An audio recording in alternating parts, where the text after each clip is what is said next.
داقم حدوش كوينات نخي ولا كبير فرحي نقيسلهم نفرتن درونات دما نقدم مدلاو كوينات مصنوات حبريتا جميرن اللوات وحيلهم أمريكا عبه لعلي كوبا وتهدراوي ورا نمجمار عبه منقسقاس كمزلا زملكت زينا وصلهم واشنطن عبد العلتي كومونيستاوي مرحنت تادسيت كوبا تغبر زلا صوت بموصال عبه تقاغماغم بحر كوبا نفرتن دروناتن سليا بمبرار ملأختي تحلف لا تباهلهم بريطانيا وكيل درون دكتور ستيف رايت نبي بي سي كم زغلصلهم كنا إلكا استغبرك خوني خليم أمريكا عبد العلي كوبا صوتي بمقصال اب سمايات عينتي كمزلا نصر ملأختن محلاف تغبرو كمزلا حبيرلهم بي بي سي فيريفاي كاب فلايت رادار 24 سبحلم ناي بررا مكتال مربب حبريتا زرخبو مرداتا كم زرصرم كاب 10 حد غمبت 2026 جميرهم وحدو 5 ناي أمريكا حيل بحريم P-8A باسايدون نايسلي نفرتن سلسته MQ-4C ترايتن نايسلي دروناتن عبوشت الكاريبيان عبد تقا كوبا كنقساقسا صنيحلهم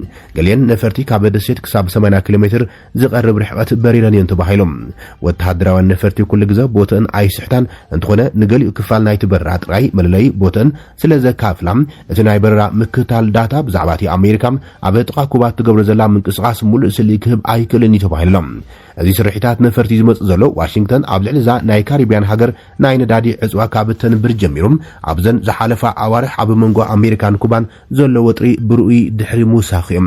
ሃቫና ናብ ውሽጢ ኣሜሪካ መጥቃዕቲ ክፍጽማ ዝኽላ ድሮናት ከም ዝዓደገት ብማዕኸን ዜና ኣክሲዮስ ተጠቕሰው ኮይኖም ሚኒስትር ጉዳያት ወጻኢ ኩባ ግን ሃገሩ ኣይትፈርሕን እያ ውግእ እውን ኣይትደልን እያ ብምባል ምላሽ ሂቦም ዋሽንግተን ድማ ወተሃደራዊ ጣልቃን ምግባር ናይ ሓሶት ምስምስ ትፈጥረላ ክብል ይከሲሶም ነዞም ክስታት እዚኦም ሲዕቡ ጸሓፊ ጉዳያት ወጻኢ ኣሜሪካ ማርክ ሩቢዮ ብሮብዕ مسزي حزب كوبا حدش زمدنام كلو صاوعي تقريبيوم روبيو كوبا كاب امريكان نصانتا زرخبت له معالتي مخنيات بمغبار بቋንቋ اسبانيان حزب تادسيت بغتا عبد محلالفو ملختيم نتي ابتادسيت زلوم كتغموتو زصغم مكرام تحاتاتي اتي كومونيستاو مريحنت امبر اتي امريكا زغبرتو عصوا نداري كمزي كونه يغليصوم نايزوم براتات سلايا غهود بحري زنصروم امريكا نتي عصوا كتتغبرن ابلعلي منغستو كوبا صوت كتفطرن كمون كم فينزويلا زا مسلم محازتا نابتا دسيت ناي صنت ندادي نملأخ زغبر فتناتات نمعقات تدلي كم زلايم بزي مخنيات زتفتره ناي ندادي قلولام نبع بيت مقراص حيلي الكتريك مريحن ابكواد ما تقاومتات ابغاغيسنلام بريزيدنت امريكا دونالد ترامب نتي كومونيستاو سرعات وعل كغبر بورت اصوتي يغبرلهم لكع كمتي اب فينيزويلا زغبرو يدكوت كم زخرون يفرارح يزلام بي بي سي فيريفاي بمسرت داتا فلايت رادار 24 حنتي نفاريت ب10 حد غمبت كساب دواوي كوبام 80 كيلومتر زقرب رحوات بصحت له حويسم بحيل بحر امريكا استغبرم حيارو براتات ناي بي شومنت باسايدون ناي سليان فرتي تخاتاتيلهم اتا بي 8 اب فلوريدا انا بزرك مدبر قرم ملاسام ناب سمين رئيس كتما كوبا هابانا كتبر كلا ترعيام بتا معالتي من قسقاس ونقصيلام ب15 غمبت كلتنا امريكا MQ-4C ترايتن ناي سليا درونون ابغماغم بحري دباب كوبا تنقسقشن اتي مكتالكم زرعيم قرم حزي بباسايدون تماسالي براتات زغبرلو مسمر تختيلن توغعيزن ناي قدم ناي امريكا مارين كوركورلين نبي بي سي فيريفاي كم زغلصم اتي زرغاغامي براتات سليام بقدماي درجه كابدو بخلاي درجه دمام كاب سمين زمص مراخب نمللاي علاما كم زلوير يبل كابتي براتات حادوكا ابلعلي مريت ايكونن سلازي ازي وررا نمغبار زغبر مدلاو ايكونن زبله كانسيان امريكا ابيدا زلام ناي P-8 MQ-4C ترايتن قزري وسن سلازخنم زوم براتات لموداتيوم يلكام حساب كم زطراطرون وسيخ غليصيم بي بي سي فيريفاي بتوساخي كاب حدا كساب شوعات لكاتيت زلوم ناي امريكا وتهدراو نفرتي منقسقاس مرميروم ابو دما حانتي P-8 تراي ابي كباب كوبا كم زبررتن مسؤوز ورادر ناي MQ-4C ترايتن منقسقاس اب طقاتا دسيت كم زينبرن يرويوم يخون بر ناي امريكا حيل عير ارسيم 135 في ريفرت جوينت ناي سليان فرتي ابتوان اتكلته غزه نتا دسيت زيراتايام ناي درون كيلا ستيف رايت ني بي بي سي كم زغلصلم اتي ناي درون برات سليام ببزح مدايو فينيزويلا نتي ناي نداد عصوا نمسبارن ناب كوبا ندادي نملاخن زغبرو تفتناتات نمعقات زعلم يبل كاب جانس تبهال ناي مكلخا سليات تكال زمصو حبريتاتون تماسال غمغام زهابو كنم كاب لكايت جميروم حفشاوي ناي امريكا سليان مكتالن براتات كم زوس خغليصم زوم براتات زيوم بنصا ناي مكتال مسارحيتات بيلوم كرايو مخالم نتي ناي ندادي عصوان مسبار زغبرو فتناتات نمعقاتن ابلعلي منغست كوبا صوتن مفتارن زعلمو كم زخون يملكت قبل جانس ني بي بي سي غليصلم ازي كم زيلون كل دما تشاينا امريكا ኣሜሪካ ንኩባ ንምውራር ጸቕጢ ንምፍጣር ምፍታናም ደው ከተብል ኣተሓሳሲባ ቻይና መጠንቀቕታ እትቦ ዘላም ቤት ፍርዲ ኣሜሪካን ወዲ 94 ዓመት ፕሬዚደንት ኩባ ነበር ራውል ካስትሮ ድሕሪ ምኽሳስዮም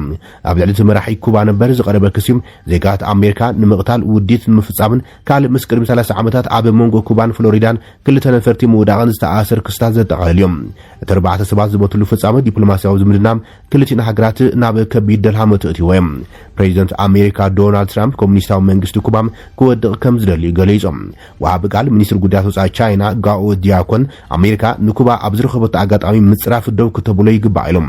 ቻይና ንኩባ ብጽኑዕ ትድግፋም ቤጂንግ ብናይ ደገ ሓይልታት ኣብ ልዕሊ ኩባ ዝኾነ ይኹን ጸቕጢም ትቃወምን ተቐባልነት ኣይትህቦን ኢሎም እቲ ወሃብ ቃል ወሲኹም ኣሜሪካ ንኩባ ንምፍራሕን ጸቕጥን ምፍጣርን እግራታትን ሕጋዊ ኣገባባትን ምጥቃም ደው ክትብል ይግባእ ኢሎም ቻይና ንላዕላውነትን ክብርን ኩባ ከም ትድግፍን ብናይ ወጻኢ ሓይልታት ምትእታው ከም ትቃወምን ድማ መርገጽያ ኣፍሊጣላ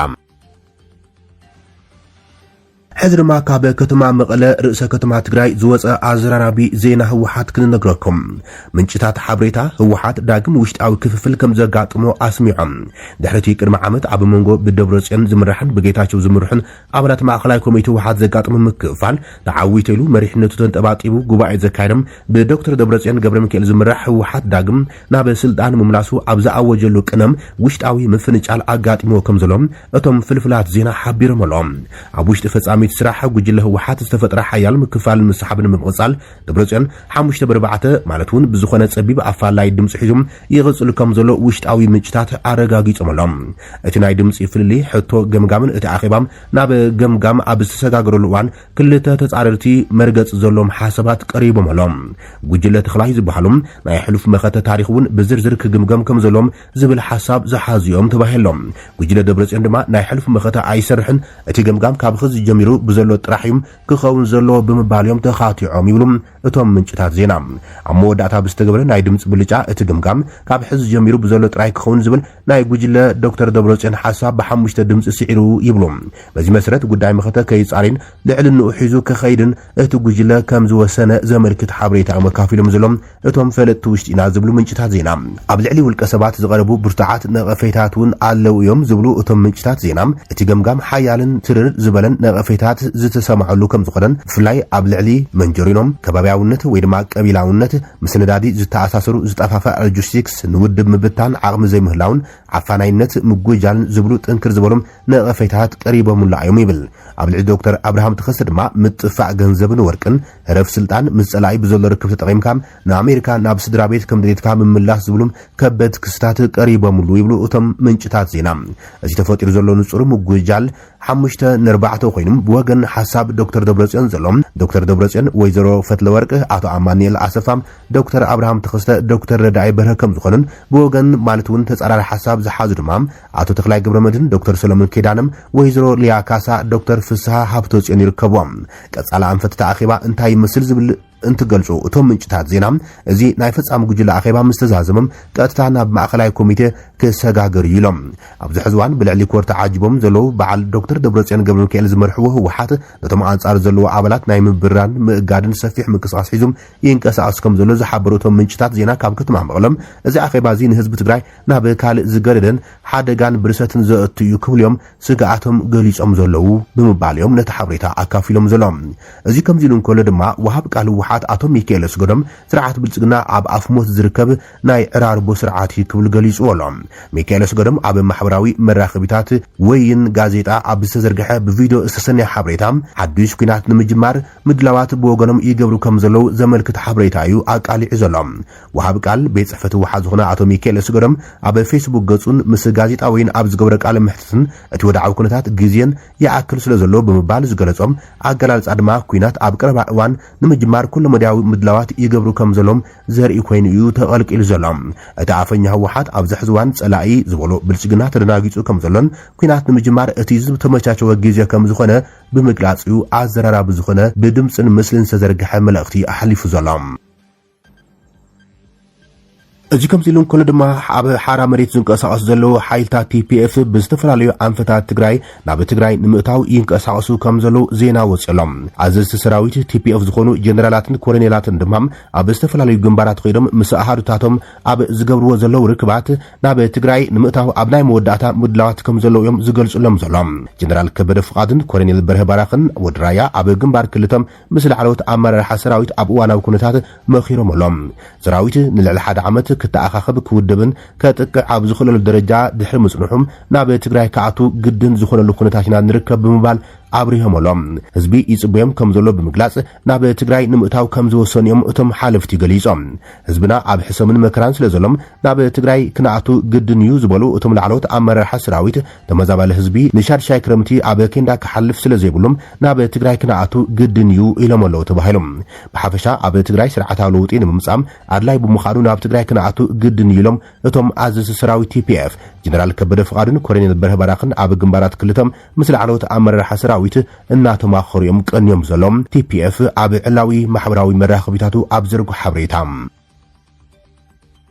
ካብ አዲስ አበባ ናብ ክልል አምሓራ ደብረ ማርቆስ በአውቶቡስ ዝጓዓዙ ነበሩ ተጓዓዝቲ ኣብ ሰሜን ሸዋም ብዕጥዋት ተጨውዮም ካብ አዲስ አበባ ናብ ደብረ ማርቆስ በአውቶቡስ ዝጓዓዙ ነበሩ ብርክት ዝበሉ ተጓዓዝቲ ብዕጥዋት ከም ተጨውዮም አገልግሎት መጓዓዝያ ዝህቡ አካላት ንአዲስ ስታንዳርድ መረጋገጽ ሂቦም እቲ ጨውያ ኣብ ክልል ኦሮሚያ ዞባ ሰሜን ሸዋ ኣብ መንጎ ከተማታት ገብረ ጉራቻን ፊጨን ዓሊ ዶሮ ኣብ ዝተባለ ከባቢ ከም ዝተፈጸመም እቲ ትካል ሓቢሮሎም እቲ ፍጻመ ብ11 ጉንበት 2018 ዓመት ምረት ዘጋጥሞ ኮይኖም እቶም ዕጥቃት ነታም ናይ ህዝቢ መጓዓዝያ አውቶቡስ በኃይል ዶብ ኢሎም ነቶም ተሳፈርቲ ናብ ዘይፍለጥ ቦታም ሒዞምም ከይዶም ይብሉ እቶም ምንጭታት ዜና በመሰረት ሓበሬታት ኩባንያ መጓዓዝያ ብዘይካ 3 ውልቅ ሰባት ሃለዋቶም እቶም 34 ተጓዓዝቲ ክሳብ ሕዚ ኣይተፈለጠን ኢሎም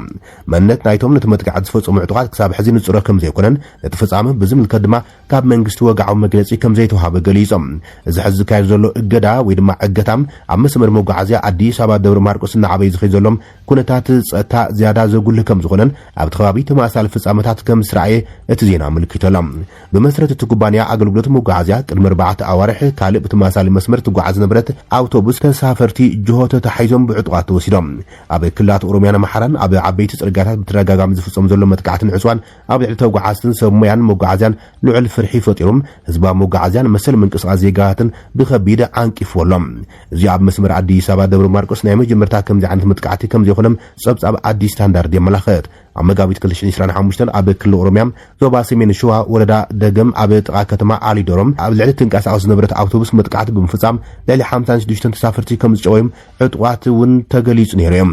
ኣብቲ እዋን ዝነበሩ ናይ ዓይኒ መሳኸር ከም ዝገብልዎም እቶም ዕጥቋት ነታ መኪና ተኽሲ ብምፋት ነቶም ተሳፈርቲ ከሃድሙ ከም ዘገደድዎም ተገሊጾም እቶም ምንጭታት ወሲኾም እቶም ዕጥቋት ኣብ ጉጅለታት ከም ዝተማቐሉም ገሊኦም ምስ ሓይልታት ጸጥታ እቲ ከባቢ ተኽሲ ክለዋወጡ እንከሎም ገሊኦም ድማ ነቶም ተሳፈርቲ ብምውቃዕ ካብ አውቶቡስ ከውርድዎም ከም ዘገደዱ ተገሊጾም እታ መኪና ብጥይት ምስተወቅዐት ምንቅስቃስ ምስ ቋረጸት እቶም ዕጥቋት ድማ ነቶም ተሳፈርቲ ናብ ርሑቕ ከባቢ ኣብ ቁርቁረት ከም ዝጎተትዎም ሓደ ናይ ዓይኒ መሰኻኽር ገሊጾም ነቲ ፍጻመ ዘስካሕክሕ ክብል ገሊጽዎ ነይሮም ኣብ ወርሒ ሰነ 2016 ካብ ክልል ኣምሓራ ናብ አዲስ አበባ ዝጓዓዙ ነበሩ ልዕሊ 100 ተምሃሮ ዩኒቨርሲቲ ኣብ ከባቢ ከተማ ገብረ ጉራቻ ተጨውዮም እቶም ሲቪልያን ንኽፍትሑም እቶም ዕጥቋት ካብ ስድሮም ዓብይ ገንዘብ ሓቲቶም እዮም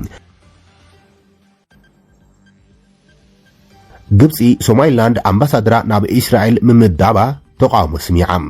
ግብፂ ኣብ ዝሓለፈ ረቡዕ ሶማሊላንድ ኣብታ ዝተገበጠት መብራቃዊት ኢየሩሳሌም ዲፕሎማሲያዊ ተልእኮ ከም ዝኸፈተት ዘመልክት ዜና ምስ ወጸም ብትሪ ኮኒና ካይሮም እቲ ስጉምቲ ምጥሓስ ህግራዊ ሕግን ሕጋዊ ኩነታት ከተማ ዝምልከት ኣገዳሲ ውሳነታት ሕብራት ሃገራት ዝጥሕስ ምዃኑ ገሊጻ ካይሮ ብሚኒስትር ጉዳያት ወጻኢ ኣብ ዝርግሕቶ ወግዓዊ መግለጺ እቲ ኣብ ኢየሩሳሌም ኤምባሲ ንምቋም ዘይሕጋውን ዝተነጸገን ስጉምቲ ኢላ ዝገለጸቶ ስጉምቲ ሶማሊላንድ ብምኹናን ከምዚ ዓይነት ስጉምታት ነቲ ብዓለም ደረጃ ተፈላጥነት ዘሎም ሕጋውን ታሪኻውን ደረጃ እታ ዝተገበጠት ዝበለታ ከተማ ፍልስጤም በቀጥታ ዘዳኽም ምዃኑ ኣስሚሩልዮም ሚኒስትር ጉዳያት ወጻኢ ግብፂ ኩነታት ኢየሩሳሌም ንምቕያር ወይ ሓድሽ ፖለቲካዊ ኩነት ንምጽዓን ዝዓለመ ዝኾነ ይኹን ሓደ ወገናዊ ስጉምቲ ብመሰረት እህግራዊ ሕጊ ከም ዘይ ሕጋዊ ዝቑጸርን ኣብ ጉዳይ ፍልስጤም ንነዊሕ እዋን ዝጸንሐ እህግራዊ ምርዳእን ዝጻረሩ እዩ ክትብል ገሊጻ ኣላ ግብፂ ብተወሳኺ ንመትከላት እህግራዊ ሕግን ኢየሩሳሌምን ዝተገበጡ ግዛኣታት ፍልስጤምን ዝምልከት ኣገደሲ ውሳነታት ባይቶ ጸጥታ ሕብራት ሃገራት ዝጥሕስ ኣካላት ወይ ድማ ምድላዋት ሕጋውነት ንምሃብ ዝግበር ዝኾነ ይኹን ፈተነም ሙሉእ ብምሉእ ከም ዝነጸገቶ ስሚሩሎም እቲ መግለጺ ምብራቕ ኢየሩሳሌም ብመስረተ ህጉራዊ ሕጊ ዝተገበጠ መሬት ፍልስጤም ከም ዝኾነን ደጊሙ ዘረጋገጸ ኮይኑ ዝኾነ ኮይኑ ሓደ ወገን ዝውሰድ ስጉምቲ ሕጋዊ ደረጃኡ ክቕይር ወይ ድማ ንመሰላት ህዝቢ ፍልስጤም ክጸልዎ ከም ዘይኽእል ኣስሚሩሎም ካይሮ ብተወሳኺ ምስ ህጉራዊ ወሳነታት ሕጋውነት ማዕቀፍ ፍታሕ ክልተ ሃገራትን ዝሰማማዕ ኣብ ውሽጢ ዶባት 4 ሰነ 1967 ምብራቕ ኢየሩሳሌም ርእሰ ከተማ ፍልስጤም ኮይና ናጻ ሃገር ፍልስጤም ንምቋም ነዊሕ እዋን ዝጸንሐ ደገፍ ደጊማ ገሊጻ ብተማሳሊ ኩነታት ግብጺ ላዕላውነትን ሓድነትን ግዛዕታዊ ቅንዕናን ሶማልያ ዘለዋ ሙሉእ ደገፍ ብምግላጽ ሃገራዊ ሓድነት ሶማል ክዳኸም ወይ ኣብ ልዕቲ ብዓለም ደረጃ ተፈላልነት ዘለዎም ግዛዓት ዘለዎ ላዕላውነት ከጉድል ዝኽእል ሓደ ወገን ስጉምታት እውን ነጺጋ ተላ እቲ መግለጺ ወሲኹ ሰበስልጣን እስራኤል ኣብ መወዳእታ 2025 ንሶማሊላንድ ከም ናጻ ሃገር ኣፍልጦ ድሕሪ ምሃቦም ኣካል ናይቲ ኣብ መንጎ ክልቲኦም ወገናት ብቁልጡፍ ዝሰፍሕ ዘሎም ዲፕሎማስያዊ ዝምድናታት ኣብ ኢየሩሳሌም ዲፕሎማስያዊ ዝምድናታት ኣብ ኢየሩሳሌም ኤምባሲ ክትኸፍት መደብ ከም ዘለዋ ድሕሪ ምግላጾም እዮም ሚኒስትር ጉዳያት ወጻኢ እስራኤል ጌዶን ሰዓር ኣቐዲሙ ነቲ ሶማሊላንድ ዝጸብጸበቶ ውሳነ ብሓጎስ ተቐቢልዎ ኮይኖም ክልቲኦም ዝምድናታት ንምጥንኻር ምትሕባር ክልቲኦም ወገናት ንምስፋሕን ኣገዳሲ ስጉምቲ ክብል ገሊጹ እዮም ድሕሪ ምፍራስ ማእከላይ መንግስቲ ሶማልያ ኣብ 1991 ኣብ ሶማልያ ነጻነታ ዝኣወጀት ሶማሊላንድ ንልዕሊ 3 ዓሰርተ ዓመታት ናይ ገዛ ርእሳ ትካላት ሓይልታት ጸጥታን ፖለቲካዊ ስርዓትን ሒዛ ባዕላት መሓደር ግዝኣት ኮይና ትሰርሓ ዘላ ይኹን እምበር ክሳብ ሕዚ ውድብ ሕብራት ሃገራትን መብዛሕትአን ሃገራት ዓለምን እህጉራዊ ኣፍልጦም ኣይሃባን ጸኒሐን ኣብ ዝሓለፈ ዓመት 2025 እስራኤል ንፈለማዋን ንሶማሊላንድ ሙሉእ ኣፍልጦ ሃገርነት ሂባታ እያ ብዙሓት ሃገራት ኣብ ዝሕዝዋን ንሶማሊላንድ ኣፍልጦ ሃገርነት ንምሃብ ኣብ ምድላዋት ከም ዝርከባ ካብዚአን ሕብራት ዓረብ ኤሚሬትስን ኢትዮጵያን ዝርከበን ከም ዝኾና ዝተፈላለዩ ሓበሬታት የመልክቱ ኣሎም